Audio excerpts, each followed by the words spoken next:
What's up, podheads and political junkies? You're watching Cannabis Culture News Live. I'm Jeremiah. Well, we got started a little late today. You guys are just lucky we have a show at all with all the technical problems we've been having here, my goodness. But we've managed to cobble something together, and hopefully we won't have any shutdowns during the show. We had all kinds of stuff planned for having Skype on the big screen for you guys today. We had a new set built, designed with microphones and everything. Sadly, our hopes and dreams were dashed today, but that's all right. And we already missed 4:20. It's already 4:30 now, so I'm gonna have to start things off with a bong rip out of Princess, I guess, just to get things rolling here. And it's a big show today. On the show, I guess I'll just quickly tell you what's up. Doctors and marijuana. We have Dr. David Allen from the state of California, a former heart surgeon, who says eating a bud a day keeps strokes away. He also says that cannabis has a ton of medical benefits and says that everybody should be using it all the time. Also on the show, global news here in Canada have been covering doctors charging for medical marijuana form fill-outs. Basically for consultations, a medical marijuana patient goes to a doctor, has them sign forms, and some of these doctors are charging for that paperwork. Now Global has a segment, 2 different segments that they've been running, all about this, an expose into it. And we're going to look a little deeper into that expose. We have a few of the people involved in their coverage on the show today. Ron Marzel, a lawyer from Ontario, and also an activist who Global called a drug dealer in their coverage, will be on the show as well talking to us. So it's going to be a good one, and hopefully we'll be able to get some of these people on Skype. Dr. David Allen is awaiting our Skype call. Unfortunately, we won't be using the big screen, but we'll have him on my trusty laptop here. And also Ron Marzel by phone, and our friend Melanhead maybe on Skype as well from Vapor Central. I think he's there right now. And if Vapor Central's out there, what's up, guys? Now I'm gonna hit the bomb. We got Marius in the house, Marijuana Man's in the house, Al the Alchemist is in the house. Whoa, what's happening?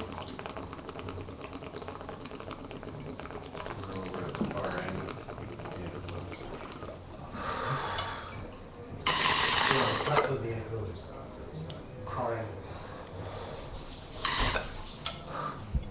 All right, it's a good way to start the show off. So, the first thing I think we should do is talk about, since we're talking about doctors and marijuana, I've loaded up a few clips from our Canadian media this week, at the beginning of the week, to add to the 4 former mayors of Vancouver, pardon me, good bomb rip. The 4 former mayors of Vancouver who came out calling for an end to prohibition, and the 4 attorneys general that came out calling for an end to prohibition through Stop the Violence. That's Dr. Evan Wood. He's been able to convince these high-profile people. Now we have 3 health officials, 3 health officers, senior health officers, one from British Columbia, one from Nova Scotia, and one from Saskatchewan, who are calling again for an end to prohibition and saying that the conservative drug laws are crazy and are going to cause us all kinds of problems. So I want to cue up, Marius, can you cue this clip up for me? The first one you have? The first one. Ottawa's drug policy? That's the one. This is some good coverage from CTV. Now, I have a couple different videos.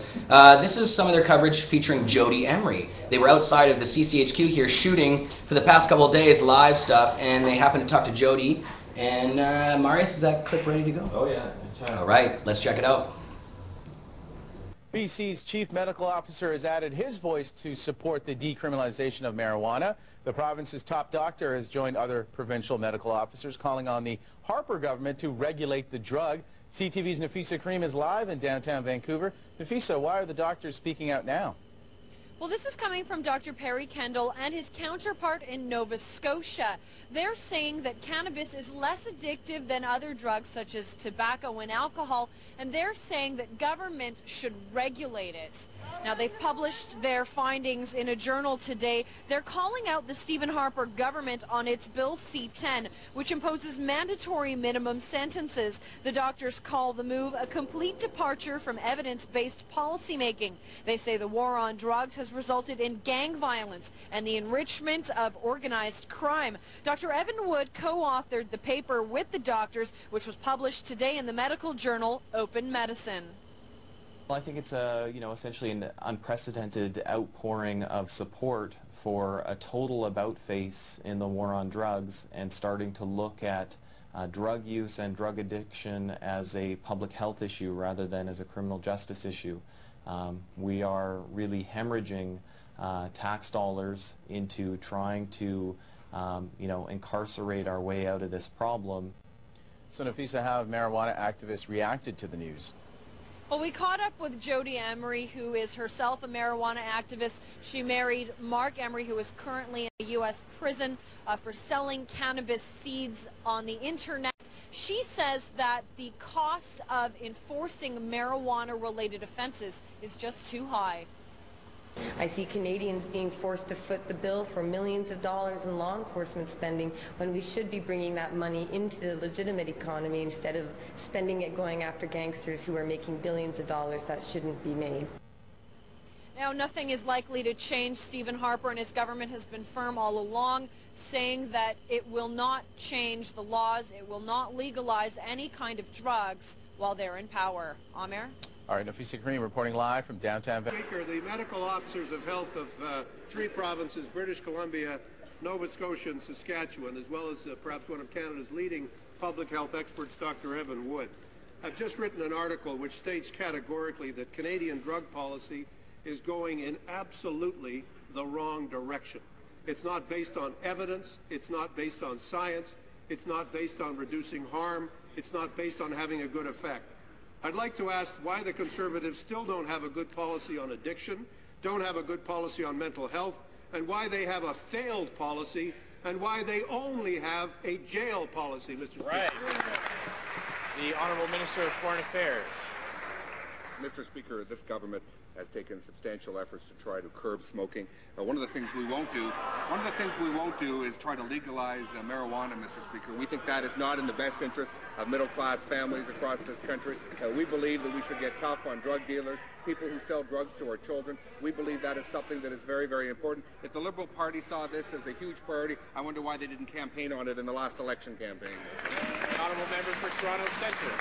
Speaker, let's have an honest conversation on this issue. The most dangerous drug in the country today, according to these health experts and according to everyone else who studied the problem, is alcohol.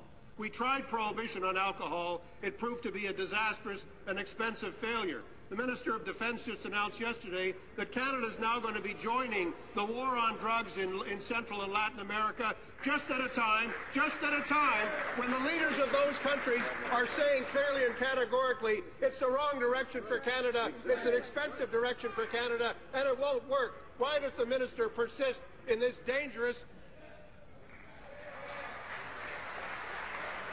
The Honourable Minister of Foreign Affairs. Mr. Speaker, this government will fight people who want to sell drugs to our children in Canada. We'll fight drug violence anywhere in the world to try and support families. If the Liberal Party wants to legalize marijuana, wants to legalize drugs, the leader of the Liberal Party should be honest, stand up in this place and tell Canadians of this as their big priority. Our priority is jobs, hope and opportunity, the long-term economic prosperity of this country. That's where this government is focused. That's our mandate, and we're pleased with the 400 new jobs at Toyota that were announced just today. Yeah, you got that sound. I love that echo. You should record that, loop it, throw it into one of those programs, make a song. All right, so a little battle there in the House of Commons. Good to see the Liberals coming out in support. Actually, this weekend here in Vancouver, there'll be a panel, a Liberal panel, I guess. I'm not sure actually which group is running. I guess it's the Federal Liberals. It's the Young Liberals again, organizing probably. And Jody Emery will be speaking there. Others will be. It's in Vancouver. There's information about it on the front page of Cannabis Culture right now in the story in Jody Emery's latest show, The Jody Emery Show. Check it out, and you can find everything there. So, yeah, doctors are speaking out in British Columbia about the drug war and criticizing conservative policies.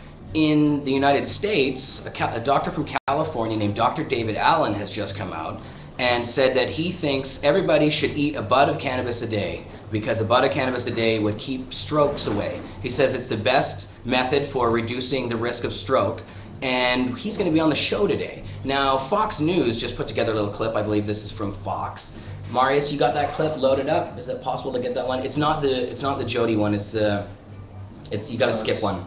You gotta skip one, all right. Yeah. Got it. Ready? This is Dr. David Allen on Fox, I believe. Check it out. And on the other side, we'll be talking to him.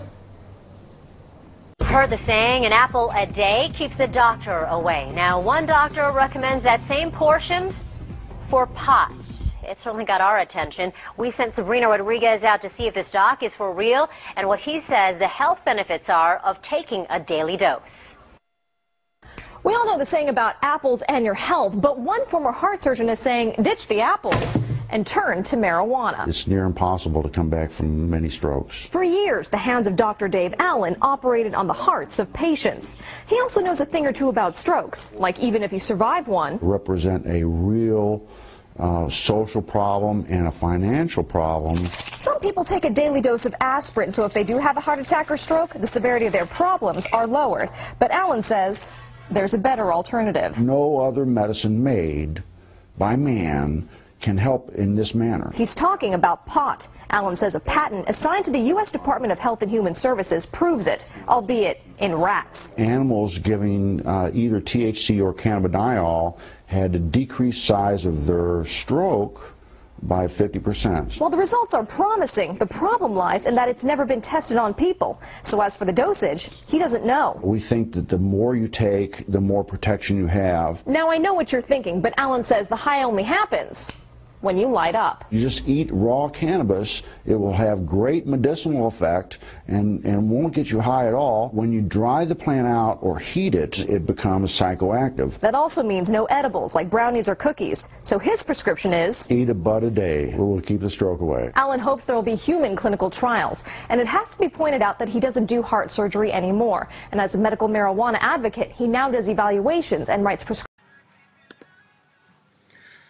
What's up, ladies and gents?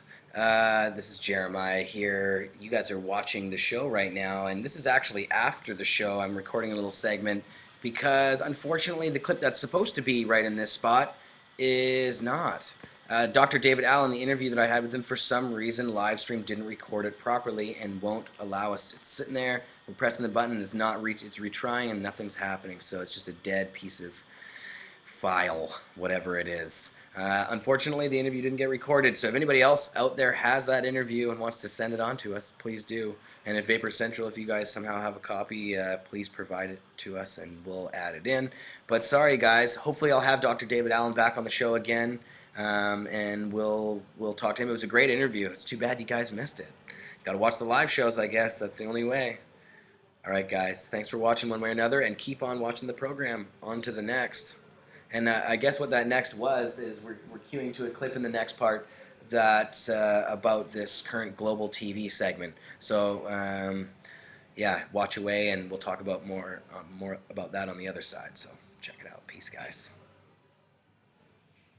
And thanks for joining us. We begin tonight with an exclusive look at a Health Canada program some patients say has been taken over by greed. It involves the medical use of marijuana. It's legal in Canada, but patients need a doctor's signature in order to get it. But finding a willing doctor isn't always easy. And a Global News investigation has revealed some patients have resorted to paying hundreds of dollars to get the approval they need. Our health specialist Jennifer Tryon has our top story tonight. Marie Cole says she got blindsided trying to access Health Canada's medical marijuana program. I felt like I was a part of a scam or something, honestly. She has MS, and all of her doctors refused to sign the government paperwork for a legal marijuana license. She had hope when she heard of this doctor, Dr. Ira Price, a doctor she says is known for being sympathetic to cannabis as medication. I'm like, okay, finally, I'm not going to have to worry about having to get arrested maybe. She got an appointment, showed up, right time, right place, and ended up here, not at a doctor's office at all, but at a law firm. As I was sitting down, he said, okay, I need the $1,000. And I'm like, $1,000 for what? What are you doing? Seriously, I can fill out the paperwork myself. We asked the lawyer, Ron Marzel, at this law firm to explain why he's intervening in these medical appointments and why patients are being charged for a program that's supposed to be free and accessible. I will help people who want to be helped. There's a market for it. There's no question that there's a market for it.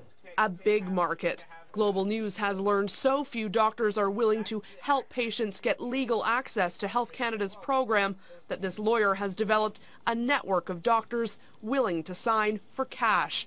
He does the paperwork and they all make money. It's a little deceptive, though, for someone to be calling a doctor's office and to be given an address and they show up here. Okay.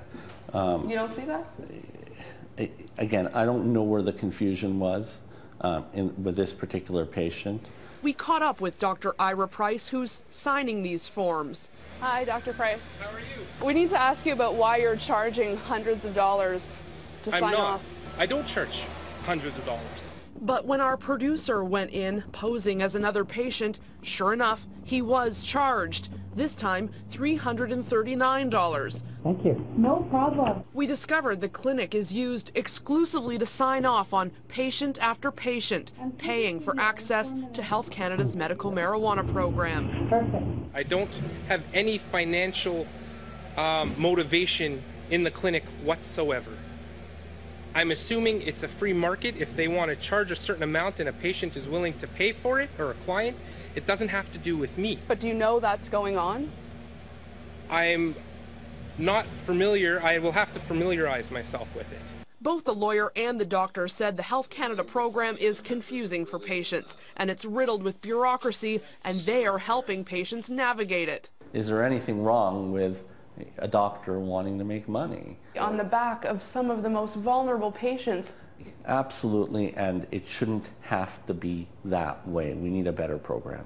The government is promising one, but their spokesperson was completely unaware of what patients are faced with. What you're telling me, I'm totally unaware of. We need to make a change. So what Health Canada is going to be doing over the next 18 to 24 months, we're going to be phasing in a new program. A new program in the future, while patients trying to access the old one now say they're being taken advantage of at every turn.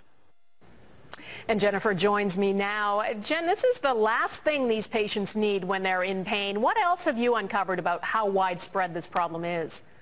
Well, it's far beyond just this isolated case, Donna. We discovered there are actually roving clinics where doctors see patients in hotels, patient after patient showing up willing to pay access for the program. Some are that desperate. Others are showing up with an ulterior motive. We know of some drug dealers with grow-ops, all perfectly legal because of their medical marijuana license. And Jen, help us understand why there are so few doctors willing to sign off on medical marijuana use.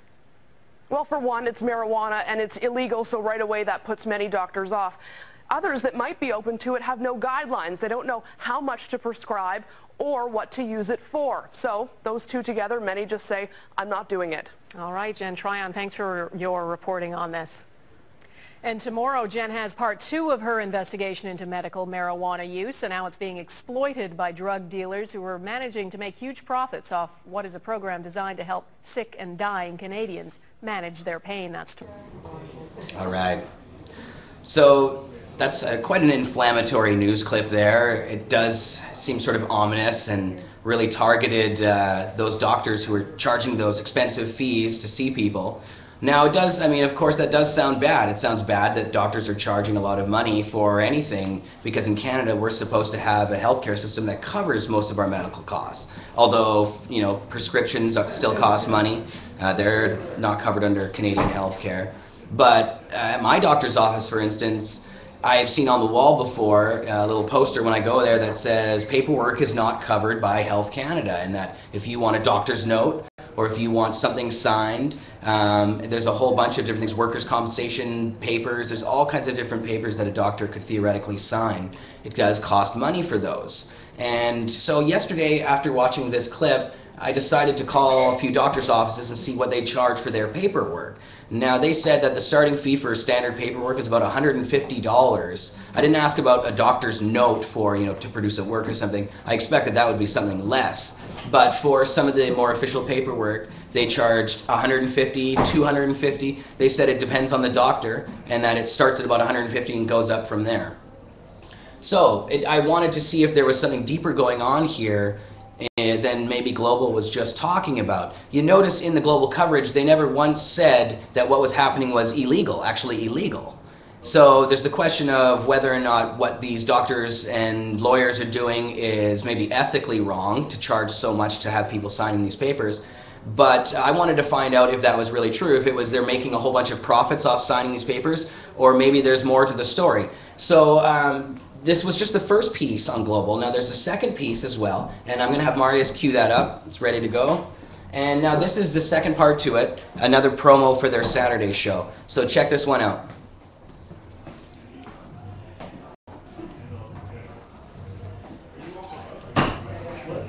Good evening and thanks for joining us. We begin tonight with a troubling story about drug dealers taking advantage of a Health Canada program and making millions in profit. It involves the medical use of marijuana. Sick and dying Canadians can apply to Health Canada for a license to use marijuana to ease their symptoms, but a joint global national 16/9 investigation has discovered that licensing process is being hijacked by drug dealers. They're taking advantage of it, using a legitimate government program to make big money. Our health specialist Jennifer Tryon has our exclusive story tonight.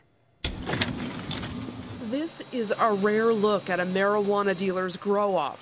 In exchange for information, we agreed to conceal the grower's identity and the location of his suburban operation. Basically, I have a Health Canada license to possess. I also have a Health Canada license to grow. He's got 73 plants in all, enough for 7 kilos of marijuana, and it's all perfectly legal. With his license to grow, he's supposed to use all of this marijuana himself as medication. But there's far more than one person would ever need. He uses the overstock to traffic marijuana. It's how he supports his family. Global News has discovered if you're willing to pay, getting access to a medical marijuana license is easy. I came to the doctor's office prepared with the Health Canada papers in my hand, cash in my pocket, and hoped for the best. You know, I wouldn't have the license if I didn't pay that $250. And just like that, he says, his business was born. Most doctors refuse to sign the Health Canada paperwork for a license. That reluctance has led to a bottlenecking of patients flocking to doctors who are willing to see patients and sign, even if it's for money. Dr. Rob Kammermans is one of those doctors. Sources tell Global News that Kammermans has signed off on nearly 5,000 applications for medical marijuana just last year alone. That's nearly 1/3 of all the licenses in Canada. To reach so many people, he runs makeshift clinics out of hotels across the country. Chris Lawson was so desperate for help with his arthritis, he went to one of them. Along with the medical files and myself, we were also to bring a fee of $250 in cash. And 10 minutes later, he says he had the signature he needed to access the program. The part I thought was odd was there was no receipt for the cash. Lawson says there were nearly 20 other people in line with him that day. He worries they weren't all patients. So we tracked down Dr. Kammermans on a country road near his home. How do you know all of those patients are patients and not criminals that want licenses? Well, how do I know that patients that come to my office are not criminals? It's the same thing. There's nothing illegal, nothing immoral about it. Do the math. At $250 a form, that's $1.2 million in profit. The government has pledged a new medical marijuana program in 2 years. The Federation of Medical Authorities in Canada has a warning for anyone involved in signing license applications for money. It is an unacceptable behavior to profit of a system to make money for their own benefit. The dealer we spoke to has developed a network of 12 other growers working for him, all growing legal weed and selling it on the black market. He says they all have Health Canada licenses. They get renewed every year with a signature they pay for. And Jen Tryon joins me now. Jen, help us get a sense of the scope of this. If one dealer is making $1.2 million, how much in total is being made by drug dealers taking advantage of this program? Well, it's nearly impossible to say how far-reaching the alleged underbelly goes or even how deeply troubled the program really is. What we do know is that there's just over 13,000 medical marijuana license holders in Canada. Now, how many of those are for legitimately sick patients? We suspect we may have just scratched the surface with our investigation, Donna.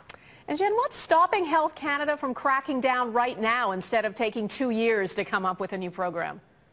Well, government programs can be slow-moving trains. There's red tape and bureaucracy, and nothing can change overnight. But Health Canada may be forced to get moving more quickly. Now, you'll remember the Ontario Superior Court last spring ruled the program needed to be cleaned up and gave Health Canada 90 days to do it, or it would make marijuana legal for everyone for any purpose. Now, the government has appealed, and that case is going to be heard in May. If they lose, you can bet the court is going to expect changes to the medical marijuana program fast. Okay, thanks, Jen Tryon. Great work on this. Hey, what's up? Hey, man. Can you see us? We're on? I can see you, yeah. No, not really, but I can hear you. Okay, awesome. We can see you. So we're back, guys. We're back live. On the telephone, we have lawyer Ron Marzel. And on Skype over here, which I'm going to roll up here. Oh, that's all right. We don't need that. We have my man, Melanhead. What's up, man? What's up? So, you were the one, Melanhead. I'm just going to quickly go to you about the last clip we played just to let people know. You're the darkened face in the last video. You're the drug dealer, the way they painted you, right? Yeah, I'm the so-called drug dealer that they made me out to be, which really I'm not. I just like to point that out. They labeled me a drug dealer. I'm actually a medical marijuana patient that is able to grow my own cannabis for myself. My wife is a licensed medical marijuana patient herself, and we grow cannabis together in our house, our family home, where we live with my 7-month-old baby. So when Global National News came to me and asked me to do a show, I was all for it. Like, I was like, I want the plant legalized. Bottom line, cannabis should be legalized for everybody to use. That's my whole point of doing what I do. Some people might think it's wrong. I don't know what to say about that. I want to be legalized. Right, but now the question is, when the one they tried to paint you out. You said that they were there for 3 hours, 3 hours taking footage, but it was about 48 seconds that they used or something of you. But in that, did they talk to you about who you were selling pot to and the black market, that kind of stuff? Yeah, well, basically, and that's the problem here I have too, is that they said it was the black market, and really, I don't consider it the black market. I consider, like, I help whoever needs help, you know what I mean? They're sick people, whether they have a license or not, I will help them if I have to, you know what I mean? However I can. Right. So, these are medical marijuana users that you're helping, not just any bum off the street or something. Yeah, these are like actual users that enjoy like real good cannabis, and I try to provide them with real good cannabis because, like myself, I have a business. I'm trying to start a business called MCCM. This is my logo right here, and I just wanted like basically let people know that I'll help them, and like how hard it was for me to get into the program. That was like, this is what I have a problem with, I did everything the government wanted. I said, I went to doctors. I got thrown out of the doctor's office. I said, find yourself a new doctor, just because I asked him to sign my medical marijuana papers. And, so what did I do? I went on the internet. I found doctors. I looked at doctors. I researched. I did what I had to do. I got into their program.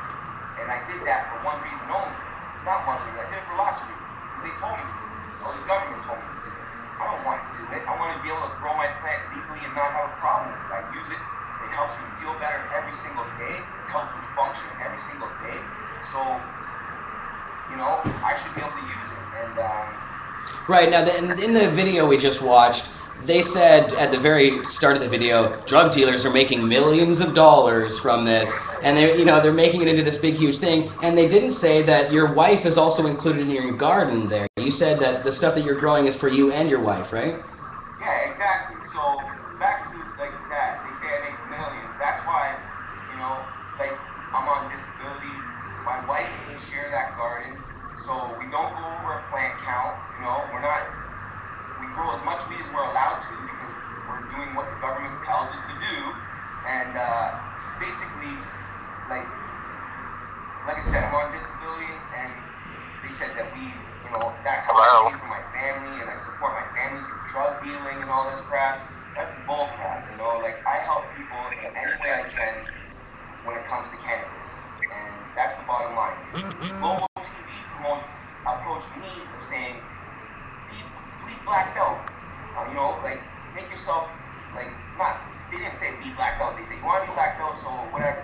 And I said yes, and the reason for that was, because like I said, I have a family, I was doing it in my own house, I didn't want people to know where I lived, where I laid my head at night.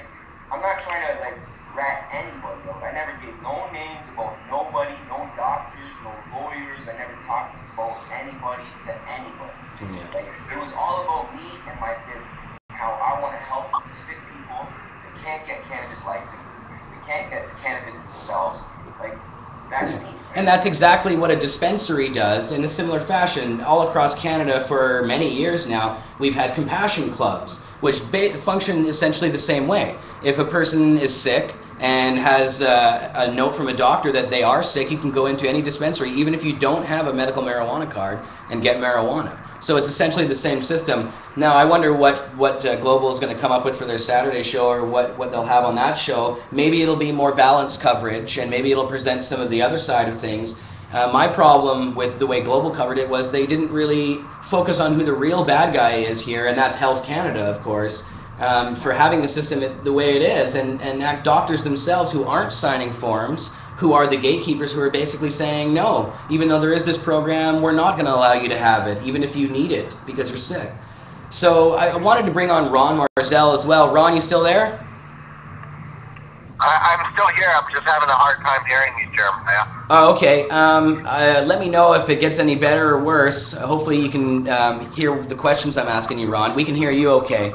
Now, Ron, I wanted to ask you about this whole system of doctors signing forms and charging some fee for that. And I wanted to ask you about how your law firm's involved in that, and exactly what the program is and what you guys are trying to do there.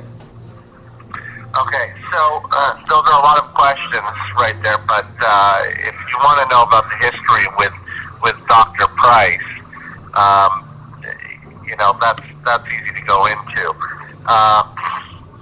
So we all know that it's been incredibly difficult to find doctors that are supportive and willing to sign on Health Canada forms. The Murdaugh decision is a testament to that. You know, Matt Murdaugh was looking for a doctor, he couldn't find a doctor, and all the witnesses that testified in the Murdaugh case talked about the difficulties that they had finding a doctor, traveling, you know, thousands of kilometers from one province to another province only to find out that, you know, a doctor that seems supportive isn't supportive. So, you know, I've done a lot of litigation, litigating Health Canada on medical marijuana issues, and have accordingly become quite knowledgeable about cannabis as medicine. People were for a long time clamoring for me to help them find a doctor. And whenever I could find a doctor that was supportive, I always referred them to a doctor that was supportive. Then at one point I had an opportunity to meet Dr. Price, and Dr. Price seemed to be supportive and seemed to be interested in getting involved in the business of signing up patients. And you know, of course, part of his interest is always financial. He wants to help people out, but you know, just like anybody else who's going to work, you don't want to work for free. You want to get paid. And you know, I hooked him up with a colleague of mine who was interested in setting up a medical cannabis clinic, and I provided legal advice to both the clinic and to Dr. Price, you know, including about the whole concept of charging fees and, you know, what's reasonable and what's not reasonable. And Dr. Price charges $200, and the clinic charges, you know, another $100 on top of that. That's the current pricing structure right now, and that's a very reasonable pricing structure. I will say that when Dr. Price first became interested in this, and we didn't know a lot about medical cannabis, I helped to educate him about it. The clinic, when it first opened up, because to address Dr. Price's concerns, one of the requirements was that all applications that he'd sign off on the B form, and I think it's important for people to remember that this is an application to Health Canada. We're talking, an application is what you do in court, but in this particular case, it's an application to Health Canada. It's not, de facto that a doctor signs off on the form and you get your cannabis. Unfortunately, that's not the way it works. It's the way ideally it should work, but for a variety of reasons, it's not the way it works. And so what you have is a formal application to Health Canada for two things: an exemption from prosecution for a medical need, and second of all, for a production license, because the whole concept of being exempt from criminal prosecution is sort of illusory if you don't have access to illicit supply of medical cannabis. So it's an application for those two things, right? Or it's an application to possess medical cannabis and be exempt from criminal prosecution and be able to buy your cannabis from the government if you don't want to produce. So that's what the application allows you to do. And in theory, this is a kind of service that I could have provided right under the rubric of my office. I could have said, okay, from now on I'm helping patients with all their applications, and of course if I would have done it, the fee would have been extraordinary. It would have been at least $2,000 an application, because if my office has to cross the T's and dot the I's on every application and consult on every application, it's a fair bit of work. The forms look simple. However, Health Canada rejects applications left, right, and center all the time if you don't cross your T's and don't dot your I's properly. Right. I didn't want to structure it. I didn't want to structure it that way. And there was a colleague who was interested in setting up a clinic. So he named his organization Medical Cannabis Consultants. By the way, I have some extra office space right next to me, so I have a cost-sharing arrangement with this individual who shares office space right next to mine. And I introduced him to Dr. Price, and as a result, the Dr. Price Medical Cannabis Consultants Clinic was born. Initially, because Dr. Price did want to make sure that every single application was processed properly, didn't want to have any issues, it did involve a fair bit of legal work on my end. And, ultimately, I think I charged medical cannabis consultants a very, nominal fee. $6,500 in total is my entire billing from last year to medical cannabis consultants. And, they got amazing value, because if they were to come up to me and approach me today and say, Ron, can you do this work again? And, that's a very small amount for the amount of work and effort and hand-holding that I did. We all know that lawyers are fairly expensive, I guess. And when it comes to doctors as well, the thing that strikes me is just that, any of the stuff that was said in these clips could be said of any other... Jeremiah, I'm having a really hard time hearing you. I apologize. Is there any way you can come closer to the phone? I can try and do that. Is that any better there? Maybe not, Ron. Are you there? Yeah, I'm here. Okay. Is that any better? A little bit.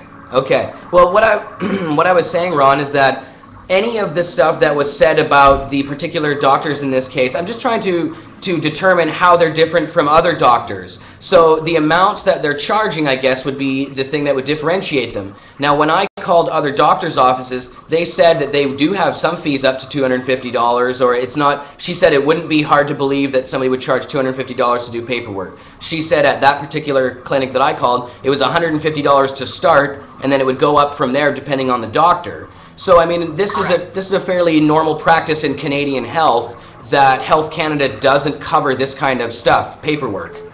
Can you talk more about how that works? Well, it's, okay, so, here in Ontario we have OHIP, the Ontario Health Insurance Plan. I mean, we talk in Canadian politics, the tiered system is a bit of a dirty word, but the sad reality is we do have a two-tiered system when it comes to many, many things. patients who have chronic pain and benefit from Botox injections, they pay for those Botox injections. It's not covered by any by OHIP. It's not covered by any provincial health plan. If you need a doctor's certificate in relation to some kind of driver's license issue, and this is again another common scenario. Doctors have to fill out forms, and they'll charge for that. If you need a note from your doctor, doctors will now charge for that. If you need a special certificate to send your child to camp, doctors will charge for that. So it's not unusual for doctors to charge for this. I guess what's unusual about it is, as a medication, it's placed in this unusual category because most of the time when doctors prescribe medications, they don't charge for it. But because of the unusual bureaucracy around the whole medical cannabis program, it's not a simple thing. It's an application. It's not a simple prescription, unfortunately. Right. A doctor can't just whip up a note. In an ideal world, I agree. Doctors shouldn't be charging for it, but unfortunately, Health Canada hasn't structured the program that way. Right, and that was my problem with the coverage, was that it may be looking at this a very real problem and a limiting of access for people who don't have a lot of money to get medicine. And I definitely appreciate that angle, of course, and I think that those should be eliminated. It should be like any other prescription. You shouldn't have to pay for it. But is that the fault right now of you guys, or is that the fault of Health Canada? And so that's why I wanted to have you on the show today, Ron. And so I wanted to also ask you, Ron, about the global coverage itself. And when they came to talk to you, we had Pete here just now talking to us, and he was saying that they weren't very honest with him the way that they approached the whole subject. When they approached you about this, how did they bring it up to you, and what were they getting at? Well, the approach that they took to me, they were catering to my vanity. They're saying, "Ron, we want to talk to you because you know a lot about the medical marijuana program and the problems with the medical marijuana program. So we want to talk to you about what are the current problems with the medical marijuana program, and where do you think how should Health Canada be changing the program, and what are your concerns about what you see so far in this transition process that Health Canada has undertaken?" So, I was happy to talk to them about that. They said they indicated that they also want to talk about the doctor issue in the context of Myrna, which is doctors not signing off on the forms. And then when they started asking me about my relationship with medical cannabis consultants and Dr. Price, and I was, it's actually been almost 8 months since I did much work for that clinic, and I wasn't up to speed. So I felt a little ambushed by their interview, and it reached there was a point during the interview when I didn't like the tone that they were taking. You should have called her out on the tone that she was using. But it also occurred to me, you know what? Maybe I should end the interview right here and now. And I also didn't want to breach any solicitor-client privilege issues that I might have had. So, but I was thinking about that issue. I was thinking, it never looks good when you end an interview abruptly and say, "That's it, this interview is done." So I didn't want to do that, and certainly I had, absolutely nothing to hide. I wanted to be as transparent as possible, and so I continued the interview. And even though it was a bit of an ambush, and I was surprised by many of the questions and a little unprepared. Right. So, would you, Ron, oh, yeah, okay, all right. Can you hear me okay, Ron? Yeah. Right. So, I wanted to ask you about your perception of the coverage itself, though. I mean, do you think that you were fairly represented in the stuff they played from your interview? Do I feel that I've been fairly represented? Yeah, I mean, yes, that was the question. Listen, they want to a certain extent, they're trying to portray me as this sleazy, slimy lawyer. They're welcome to portray me is that it doesn't really bother me. You know, I'm quite proud of what I do for the community. Certainly, I've done my fair share of pro bono work. Can't always do pro bono work, and I've got to meet my mortgage payments and my overhead as well. And so I've got you know, nothing to hide. And you know, I'm waiting for the show on Saturday. I'll see the show on Saturday, see how they cut it and edit it. My knee-jerk reaction is that they weren't approaching this in a fair and balanced way. But it is what it is, and we'll see what they report on Saturday. And you know, probably there'll be some more media reports to clarify what's truly going on, and I look forward to participating in that process. Now, Ron, there was this question in the coverage of millions of dollars being made, and she came up with a number of $2.1 million or something, multiplying all of the forms being processed by some of the doctors. Now, by Dr. Cameraman? By Dr. Cameraman, that's right. Now, can you tell me about, you told me when we had an earlier conversation about this, about how much money you actually made from the whole thing. Were there millions of dollars made for people's personal benefit on all this? Were there what? Were there millions of dollars made for people's personal benefit, or for your personal benefit? No, I think I indicated to you before that in terms of my billings to medical cannabis consultants, I billed them $6,500 for all the work that I did. You know, do I think that medical cannabis consultants have made millions of dollars? They weren't quoted as or cited in the news report as making that much money. I don't think that they have made that much money. I mean, they did charge $1,000 at the beginning, and I think that may have lasted for about 30 patients. I'm speculating right now. I haven't really seen their books, but I have a bit of an idea of what their volume was initially. And over the last 4 months ago, they reduced their prices to $300 a patient. And I've happened to stop by on some of the clinics. I didn't see that many people, so I don't see where they can come up with those kinds of numbers. And keep in mind, it costs money and overhead to host these clinics as well, right? You need medical office space to see patients. That needs to be paid for. There's administrative clerks that need to be paid for filing. I think they're still helping people out with the forms, but they certainly don't have to cover my charges for overseeing that. I think I've educated them enough to help patients out with the forms such that they can do it more cost effectively without a high priced lawyer. Right, exactly. Huh. So, Ron, I also wanted to talk to you about, you were talking about some of the work that you've done in the past about other court cases and stuff. Can you give people a little bit of your history in marijuana activism? Sure. I'm a medical user myself, for starters. That's why I'm pretty passionate about the cause. I was counsel on the Sycopolis case, and that was the case where we struck down the restriction restricting growers for growing for more than one patient. That was in 2008.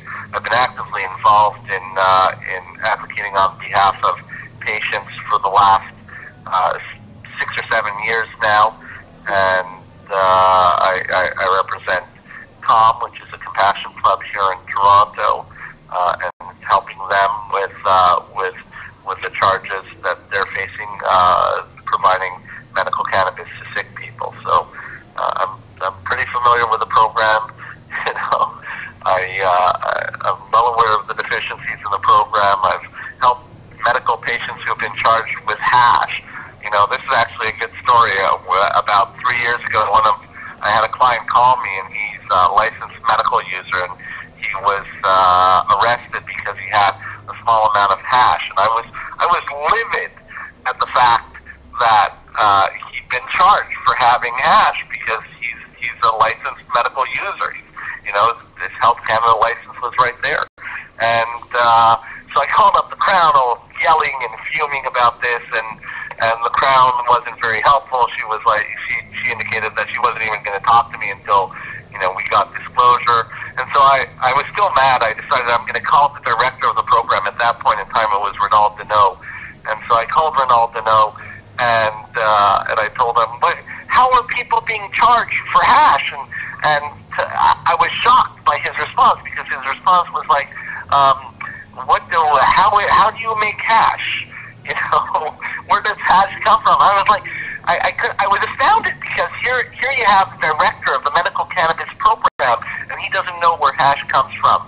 And he asked me to send him some documentation about where, what the process is for making hash, that it's truly derived from the resin of the cannabis flower. And the quickest reference I had was George Gervais's book on growing, and so I had a photocopy excerpt from that book. I'm sure it's not, the kind of medical documentation that he's used to receiving, but I sent that over to him, and sure enough, we're able to get the charges against my client eventually dropped, even though to this day, Health Canada still does not recognize extracts from the plant. As far as they're concerned, only dried cannabis is authorized under the MMAR, and resin is still an unlawful substance. But hopefully that'll change as a result of Kirk Tusaw's good work in the Smith's trial. Which one? What's that? What's the next trial? Well, Kirk was arguing the Smith trial. Oh, the Smith trial, yes, in Victoria, yes. So resin was front and center. Absolutely. It was a front and center issue in that trial, and hopefully, I don't think Health Canada is going to take the decision lying down. I'm optimistic that Kirk is going to win that case. Right. But I think Health Canada is going to appeal it, and we're probably not going to get a final determination by a high court on the resin issue until probably 2 or 3 months before Health Canada wants full phase-in of their new commercial production program. Right, and in the interim, is it not now a mandatory minimum sentence of 18 months to extract hash, or to, I guess, extract it and share it? I believe that's the mandatory minimum, isn't it? Yeah. Yeah. It's a rather scary world out there right now. Right. So, Ron, I wanted to say thanks a lot for coming on the show. I guess we'll be watching on Saturday to see what happens, or what's next, or if they use any more footage of you. And maybe we'll have you back again to talk about things. Their teaser their online teaser is just purely an interview of me. So I'm curious to see how else they edit and frame it. But anyway, we'll see, and I look forward to talking to you further about this. All right. Well, thanks for coming on to talk about it. And, no problem. And I'll put the volume back on here. Melanhead, you hear me, man? You there? Excellent, man. Thanks for coming on the show, man, and talking to us about everything. And I did want to have some comment from Global on the show today, and so I contacted the people at Global, and actually I did have a chance to speak with the girl who produced, or one of the producers of the show, and she's actually in the show. She is the journalist Jennifer Tryon, I believe her name is Jennifer Tryon. And yeah, we had a good conversation, fairly long conversation about everything. They stand by what they did. They stand by their comments, and she was defending the piece. And I brought up a few questions to her and asked her what she thought about it. But she really didn't have much to say other than that she supported it, and she wanted us to bear with them and watch Saturday, because these are just previews, introductory material to the whole story. So we'll give them the benefit of the doubt, I guess, and we'll watch on Saturday and see what they get. But maybe we'll have you back on the show again, man, to talk to you. Yeah, for sure. I'd love to do that. But the one more thing I'd just like to say before I go is sure. They made me seem like this real bad guy, and like that all medical growers are bad people, and that we sell to this black market, the so-called black market that they say is a black market. Well, if sick people is a black market, people that need help is a black market, then yes, I did help the black market, I guess. Okay? Right. So call me a drug dealer, label me a drug dealer. I don't know what to say, but you know, it's just harsh words coming from somebody that doesn't want to be labeled a bad thing. You know, like I just tried to help people, and I will continue to try and help people. So I'm an activist. I stand for legalization of cannabis, and you know, I think for doing this interview and like letting me come on your show and let people really know the real truth that you know it really didn't go down like this crazy interview went down. So. Right. Well, I appreciate it, man. Thanks a lot for coming on, and we will probably have you back again to talk about how Saturday goes. For sure. All right, man. Thanks. All right, have a good Much one, appreciated. man. You too, man. Peace. Keep up the good work too. Thanks, man. You too. All right. All right, guys. Well, that was our show for today. Are we over an hour, Marius? How'd we do today? Let's see. What does it say? What time Oh is yeah, it? 134. Nice. 124, sorry. Nice. There we go. All right, guys. So that was the show. Doctors and Marijuana. So I guess you guys should tune in on Saturday. Oh, did we get the time of the broadcast? Marius, do you think you can quickly pull up on the front page of Cannabis Culture? There should be information on the front page about when to watch that Saturday broadcast. Recommended on this computer because it's broadcasting. It's not working? All right. Well, what I'll do is, it's on Saturday. It's on the front page of Cannabis Culture. There should be links to the 2 stories from Global itself. So you guys can watch on Saturday, and you guys make your own decisions about the way you think it is. You know, I don't like the idea of charging anybody for money anytime. For health services, of course, I believe in universal health care in Canada, but if, you know, the system wasn't designed by some of the doctors and the people involved in this. It's designed by Health Canada, and unfortunately, that leaves it open to the type of stuff we're seeing. And I guess that goes for our entire healthcare system, not just on the medical marijuana side, but on the side of all the other drugs and everything else doctors are doing. In Canada here, you can go to a regular doctor's office and be charged, you know, $250 for paperwork. Marius, it's okay, just don't worry about it.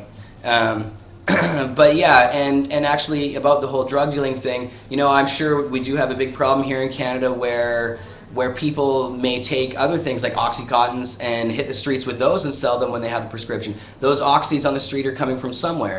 So all of our healthcare system is exploitable in some sense in that way. It seems like the motivations of the people we talk to today, though, are actually trying to help sick people. I mean, I can't say for sure, of course, the situation, but it sounds like these guys, there's a lot more going on than Global is letting on. So that's why I wanted to do the show today, and I hope you guys appreciate it. We'll check you guys out next week on Friday, back for another one, and I'll be on the live shows all through the week. If you guys haven't seen them yet, check out McMahon's show on Monday. And did we go off or something? No, we're still good. No, I just very bad at scrolling on your Mac. So oh, Marius is still learning how to use a Macintosh. He's a PC guy. I guess I should take this bong right before we go. I'm still not learning. You're still not learning. And we have a clip left too. Oh right, we do have another clip. This one, yeah, we'll play that at the very end of the show. But yeah, if you guys haven't checked out the other live shows, check out Mick's show on Monday. 3 p.m. and that's Opus Live with McMahon. On Tuesday, there's Matt Murnau's show coming from Vapor Central. That's from 4:20 Pacific time to 4:20 Eastern time. You can tune in for Matt and the VC crew there. And Wednesday, what do we got? We got From Under the Influence with Marijuana Man. Now, is there another Wednesday show? Is Rebecca's show? Wait, what day was that on now? Rebecca's on Monday. Rebecca's on Monday, right. So that's Vancouver Seed Bank Live, and it's from Jamaica, the first episode on Monday. That's after McMahon's show. There's just a whole list of these shows. Go to cannabisculture.com for the full slate, and you guys can check out all the shows. And of course, on Thursday, I don't want to leave out the Paparazzi Girls. They were on this show last week, and they were a lot of fun. Their show this week was hilarious too, yesterday's show. They're funny girls. All right, so taking this bong rip out of Princess.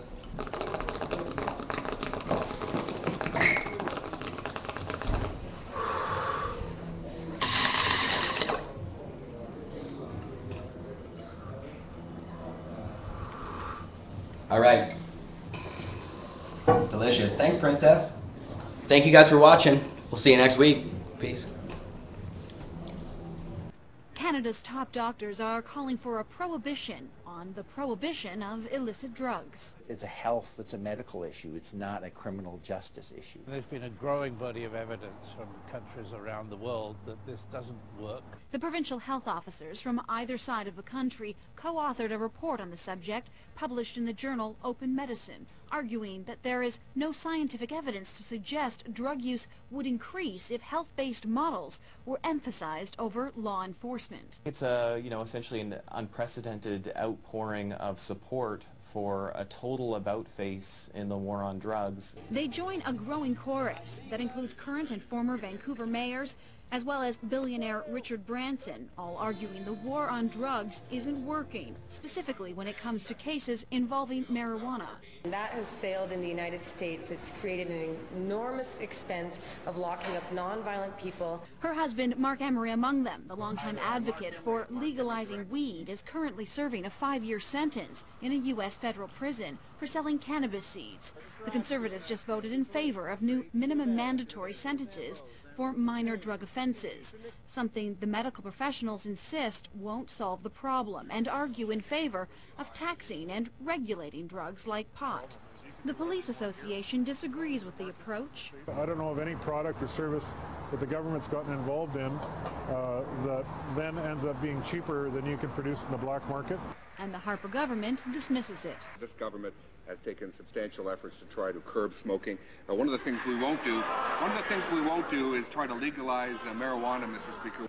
Especially not now. The Prime Minister's tough-on-crime bill only just passed. The science cited here comes 2 weeks too late.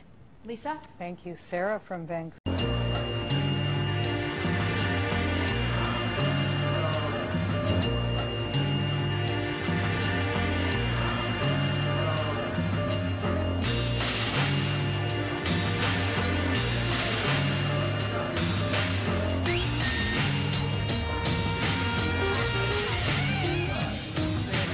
Under the emerald haze at a marijuana bar in downtown Toronto, there's one man who's had a front row seat to what we've uncovered in Canada's medical marijuana program.